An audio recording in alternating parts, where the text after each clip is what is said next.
முன்னாள் அமைச்சர்களான மஹிந்தானந்த அலுத்கமகே, நளின் பெர்னாண்டோ மற்றும் விளையாட்டுத்துறை அமைச்சின் முன்னாள் செயலாளர் ஓய்வு பெற்ற இராணுவ மேஜர் ஜெனரல் நந்த மல்லவராஜி ஆகியோருக்கு எதிராக சட்டமா அதிபரால் தாக்கல் செய்யப்பட்டுள்ள வழக்கின் முதற்கட்ட ஆட்சேபனைகள் தொடர்பான உத்தரவை எதிர்வரும் மார்ச் மாதம் 25ஆம் திகதி வரை ஒத்திவைத்து கொழும்பு மேல் நீதிமன்றம் இன்று உத்தரவிட்டது. HNBF லீசிங் குறைந்த வட்டியில் அதிக லீசிங் தொகை வழங்கும் ஒரு நாள் சேவை.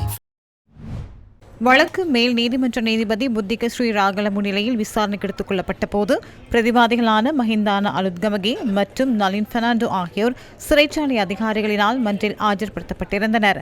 வழக்கு தொடர்பாக பிரதிவாதி தரப்பு சட்டத்திறனிகள் எழுப்பிய முதற்கட்ட ஆட்சேபனைகள் தொடர்பான உத்தரவு இன்று அறிவிக்கப்படவிருந்த போதிலும் உத்தரவு இன்னும் தயாராக இல்லாமையினால் மார்ச் 25ஆம் தேதி உத்தரவு அறிவிக்கப்படும் எனவும் நீதிபதி தெரிவித்தார். 2015ஆம் ஆண்டு ஜனாதிபதி தேர்தலின் போது முன்னாள் ஜனாதிபதி மஹிந்த ராஜபக்சவின் அரசியல் அலுவலகங்களுக்கு வழங்குவதற்காக கேரம் போர்டுகள் மற்றும் டாம் போர்டுகளை இறக்குமதி செய்தமையினூடாக அரசாங்கத்திற்கு நட்டம் ஏற்படுத்திய குற்றச்சாட்டின் கீழ் சட்டமா அதிபரினால் பிரதிவாதிகளுக்கு எதிராக வழக்கு தாக்கல் செய்யப்பட்டது.